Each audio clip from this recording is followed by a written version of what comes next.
بس سر ہم کریٹیسائز نہیں کر رہے, ٹھیک ہے, ہمارا کوئی لینا دینا نہیں, ان کے نام پہ جو آپ کر رہے ہیں ہم اس کو کریٹیسائز کر رہے ہیں. تو میں اس پہ ایک چھوٹی سی انجینئرنگ کر دیتا ہوں.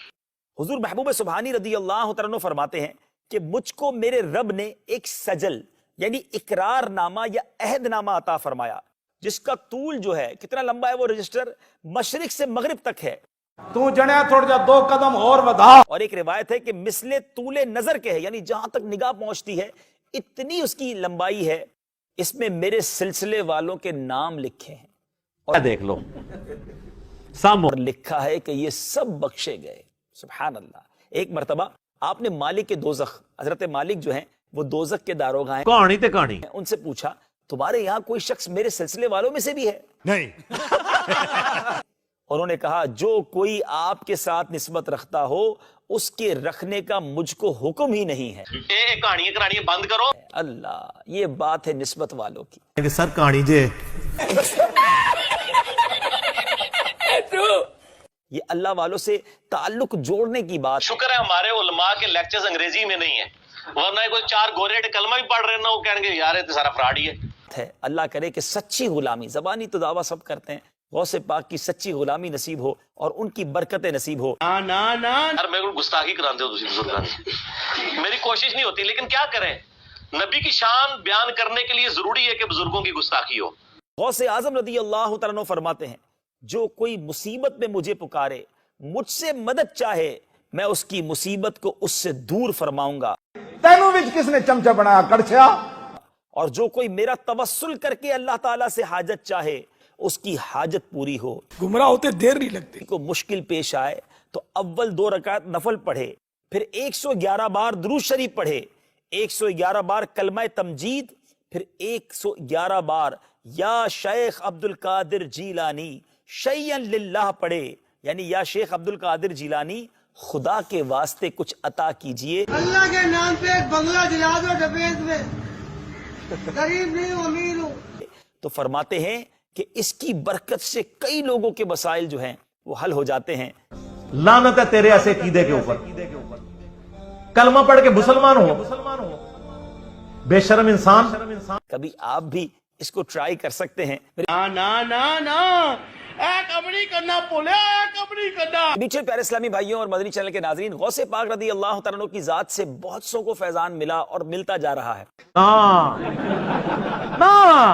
ایک بار آپ کے خادم نے آ کر عرض کی کہ حضور میرے ساتھ بڑا معاملہ ہو گیا ہے, میں بڑی بیماری میں مبتلا ہو گیا ہوں. آپ نے فرمایا کیا ہوا؟ وہ کہتا ہے کہ مجھے رات میں 70 بار مجھے غسل کی حاجت ہوئی. کتنا گندا آدمی ہوں میں. بڑی عجیب بات ہے. آپ نے کیا فرمایا؟ فرماتے گھبراؤ نہیں, یہ مرض نہیں ہے, بلکہ رات لوح محفوظ پر ہم نے تمہاری نسبت 70 بار بدکاری دیکھی تھی. ارے مجھے چکر آنے لگ گیا. اللہ تعالیٰ کی بارگاہ میں دعا کیا تو اس عمل کو خواب میں بدل دیا. آہا بہت چنگا نام ہے. اے میرے میٹھے اور پیارے اسلامی بھائیوں, اولیاء کرام کی دعاؤں سے تقدیریں بدل جایا. ایسے تو نہیں ہوتا ہے. آپ کے مدرسے کے طلبہ کہتے ہیں, ایسا کب کہا تھا؟ اس کے پیچھے پس منظر میں واقعہ ہے, ذرا کیا واقعہ ہے ذرا غور سے سنیے. عرض کر دے. حضور ہمارے سبق میں مصروف تھے, یعنی ہمیں پڑھا رہے تھے, کہ یکایک آپ کا چہرہ جو ہے وہ سرخ ہو گیا اور دست اقدس اپنی چادر میں پوشیدہ فرما لیا, یعنی چادر میں اپنا ہاتھ چھپا لیا. ذرا دیر میں چادر مبارک سے ہاتھ نکالا تو ہم نے دیکھا کہ آستین سے پانی ٹپک رہا ہے. تو میرا پتر مسیح کا رہے ہیں, میں تیرے پیو نوں شکایت لانا. اور ہاتھ تر ہے. طلبہ کہتے ہیں کہ بڑی اس وقت جاہو جلال تھا چہرے پہ, ہم ہیبت کی وجہ سے کچھ پوچھ نہ سکے, لیکن ہم نے وہ دن اور تاریخ اور وقت اپنے پاس لکھ لیا, ٹائم نوٹ کر لیا, ڈیٹ نوٹ کر لی. بڑا کمال کر رہے ہیں, بڑا کمال کر رہے ہیں آپ. کہتے 2 مہینے کے بعد کچھ سوداگر کاروباری لوگ خدمت میں حاضر ہوئے اور نظر و تحائف پیش کیے. حضور نے ہمارے آگاہ ہونے کے لیے ان تاجروں سے کیفیت پوچھی. انہوں نے بیان کیا کہ یہاں سے 2 مہینے کا راستہ تھا. جب ہمارا جہاز پانی کے اندر تھا, یکایک طوفان آیا, بڑی تیز ہوائیں چلنے لگی, موجوں کا تلاطم تھا, جہاز ڈوبنے لگا. گھبراہٹ میں کچھ بن نہ پڑا, یا شیخ عبد القادر جیلانی المدد کا نعرہ لگایا. یہ دین ہے جو آپ کافروں کو پیش کریں گے. اسی وقت دریا میں سے ایک ہاتھ برآمد ہوا جس نے ہمارے جہاز کو کنارے لگا دیا.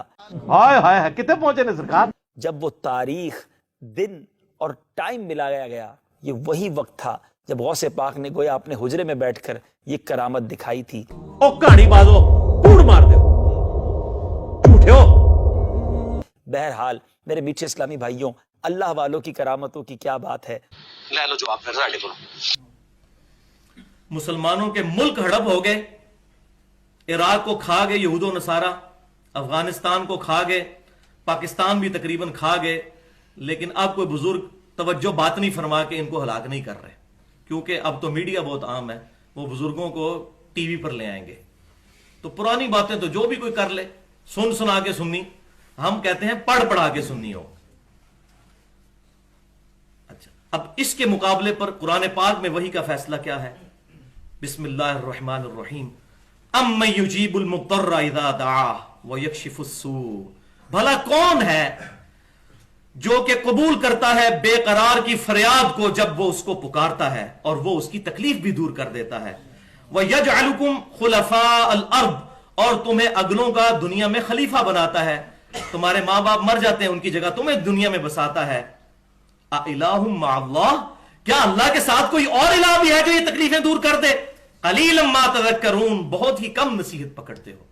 تو اس آیت کے تحت مشکل کشائی کرنا غائب میں، ایک تو ہے ظاہری اسباب، اس کا تو قرآن میں حکم ہے وَتَعَاوَنُوا عَلَى الْبِرِّ وَالتَّقْوَىٰ، لیکن یہ والا کام غائب میں